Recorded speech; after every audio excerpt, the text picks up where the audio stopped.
Earlier this week, Insta360 showed off the Flow, which is a mobile gimbal with the usual features like an extendable neck and a tripod, and all of the gimbal features that we're familiar with a 3-axis gimbal. But most of all, we get active tracking with their new software. The Insta360 Flow is now available, and it's super awesome, in my opinion.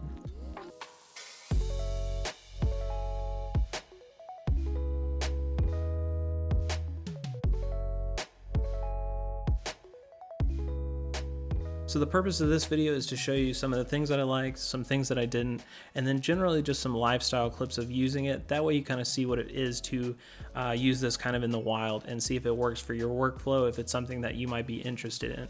Hopefully by the end of this, you'll say, awesome, I need to get one.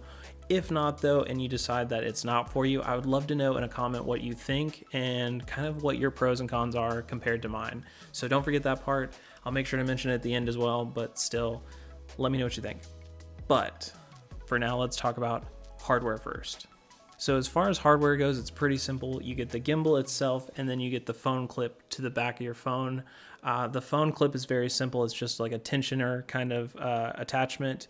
You see the notch up here where the actual phone connects to the gimbal. And then here you can see where it says camera up. So obviously you want that pointing towards the camera of your phone, whatever phone you use. So on the front, you get the smart wheel and the rotating dial here. The smart wheel is actually like an old iPod Touch kind of wheel where you can adjust whatever setting you want by sliding your finger over it. It's pretty cool.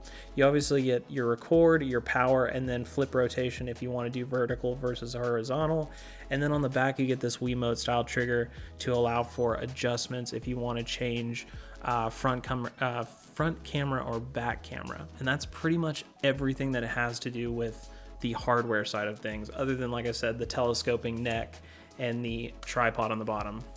That's kind of everything. Now, when it comes to software, I wanted to highlight the things that I personally used the most. So in the sake of parsimony, I wanted to show you those things over all of the different features.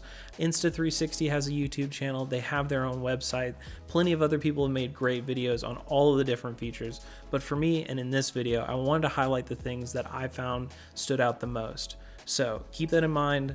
Let me show you some of the things that I like the most as far as software goes for the Insta360 Flow.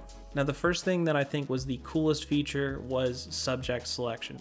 Being able to draw a box and then follow that subject, for me, is what makes this gimbal really cool. When it comes to subject selection, it's super easy. You just choose your subject, draw a box, and from there, no matter what mode you're in, whether you want to use follow, pan follow, auto, whatever, it's basically going to take those parameters that you've set by locking one of the 3 axes, and then from there, just following that subject. I think it's really awesome, very, very easy, and it keeps your subject in the actual frame, no matter which way you want to move it. And for me, that means that that is a shot that I get to use somewhere later down the line, and I don't have to focus as much actually on the camera. So it's really great for those shots where you want to be in movement, or if you have a subject that's moving, something like that, and you're not able to consistently just watch the frame to keep it kind of in the right spot. So for me, subject selection has to be one of the big things. And that really segues well into the second thing that I noticed, which was active tracking overall. I thought active tracking was going to be more of a gimmick than it was going to be useful, but in my case, from what I noticed, is that it does really well about reclaiming that subject. So in the case of having something blocked between the camera and then the subject, or if the subject completely leaves the frame, it's really good about reclaiming that subject once it re-enters the frame. And in my opinion, that's super useful, because in those cases where if you're trying to film by yourself, especially on mobile content for like shorts or reels or anything like that, where it's just you trying to film yourself, in those cases where you might leave the frame and come back, it's able to regain that active tracking and go right back into keeping you in focus in the center of the frame, which is super useful in my opinion. Something that I thought was going to be total garbage and turned out to be really awesome in my opinion. And the third thing that I noticed that I think really blends the first two with subject selection and active tracking, that really makes it useful for people that are creating content by themselves, like myself, is being able to do it with hand gesturing. Now, as far as being able to shoot by yourself, obviously all you have to do is turn on the feature, show the palm gesture that it tells you to, and from there it's basically going to active track, it's going to start recording, and it's going to select you as the subject, and it's just going to follow you around while you do whatever the motion you do or whatever the thing you're doing, right? That's the cool part, but there's a better part in my opinion. So essentially what you're able to do is by showing that gesture that it knows inside the AI software, once you do that, it's going to active track, it's going to start the recording, and it's going to subject select.